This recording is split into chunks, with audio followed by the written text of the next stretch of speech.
Doc with Miriam. Miriam, you there? Hey again, Doc. Question for you is just, I guess, who are you guys still waiting on among the group of players, and when do you expect those guys in? And also kind of curious about what the protocol is for guys who come in late. Will they have to wait the 36 hours and all that? Yeah, I don't even know the protocol, to be honest. And we're not going to talk about who's not here. I guess the question was about Kawhi. I can tell you he's here. And he's going through the protocol, but the other guys aren't here. We just won't talk about it. Next up, Doc, we've got Brad Turner. Let's see if he can turn his mic on today, Doc. That's because I had some good wine yesterday. That was a problem. There you go. There you go. Me too.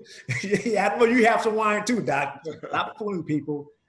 I was wondering how close was yesterday's practice to the ones you guys started in Hawaii, the first day of training camp?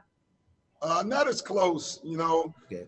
Number one, we don't have all our guys.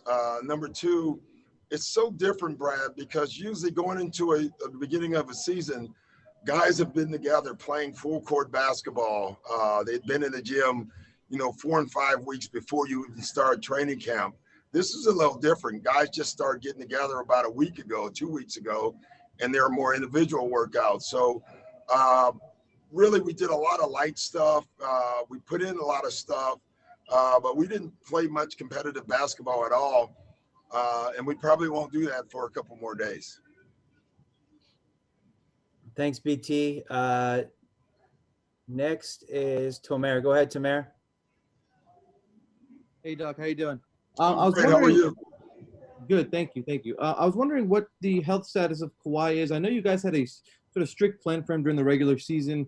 I wonder if any of that changes. How much can you go? How hard can you go with him during the scrimmages, the seeding games, and then in the playoff leading up to the playoffs? Yeah, I don't know that yet. I think everybody's healthy. That's a great thing. I think guys were not as healthy in training camp beginning of this year. Now we got Paul George healthy. We have Kawhi healthy. We don't have a guy that's injured right now, knock on wood, and let's hope that continues. So, I think it'll be different now because of that. Thanks, Tomer. Next, we have Cameron.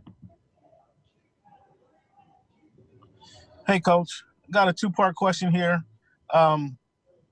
Would you mind sharing the best thing you learned about your coaching staff and the players over the last few months? And then, go ahead. Ask the second one. My second question would be, what would be your message to society on improving or even eradicating racial inequalities in this country? Well, I'll start with that. The first one is being more tolerant and listening and understanding. We have a senator that tweets at Woj yesterday just because he was talking about what we're going to put on the back of our jersey. And they always try to turn it into the military or the police. There's no league that does more for the military than the NBA. But how about that senator? I'll make a challenge. We will do things for the troops as long as he acknowledges Black Lives Matter. I think that would be really cool for him to do. It's funny, whenever we talk about justice, people try to change the message. Colin Kaepernick kneels. It had nothing to do with the troops. It had to do with social injustice, and everyone tries to change the narrative. How about stand on what we're talking about and dealing with that instead of trying to trick us or change or trick your constituents? How about being real? I guarantee you we've done more for the military than probably that senator.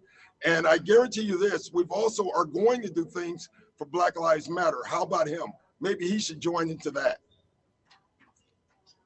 And on the other thing, that's what I've learned is about our players and our coaches who are just really involved. They are, obviously you learn about basketball and that's great. But through the COVID and the times that we've done Zoom, I think what I've learned more is about our players as people and what they stand for. Thanks, Cameron. Next, we have Charlie. Charlie, you there? Yes, that was great. Thanks, Doc. I'm curious, what have you guys seen over the last few months in Joakim, and what do you think he can bring now to you guys? Oh, he looks great. I don't know if this stoppage has helped any single player more than him because he was not healthy when we signed him, and now he is. And so, you know, I think he's going to help us on the floor, but even if he doesn't, he's just going to help us with his presence and his voice. I think he'll be invaluable for Zoo. Thanks, Charlie. Ohm, you're up.